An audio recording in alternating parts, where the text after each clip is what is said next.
सगळ्यांचा आधार बनून थकलास ना, घराचा कणा बनून मान ताठ ठेवलीस, पण आज तीच मान माझ्या खांद्यावर टेकवून रडावंसं वाटतंय ना.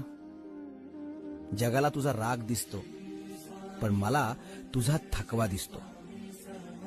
तू कधीच कोणासमोर हात पसरले नाहीस. स्वतःच्या इच्छा मारून तू दुसऱ्यांची स्वप्न पूर्ण केलीस. पण तुझ्यासाठी कोण रे? तुला कोणी विचारलं दमलास का? नाही ना. तुझ्या या दगडासारख्या दिसणाऱ्या शरीराच्या आत एक लहान मूल दडलंय, जे खूप एकटंय. आज तो मुखवटा काढून टाक. खंबीर माणसालाही रडण्याचा अधिकार आहे. जगाचा भार वाहणारा तू असलास तरी तुझा भार वाहणारा मी आहे. शांत हो, भिवू नकोस. मी तुझ्या पाठीशी आहे.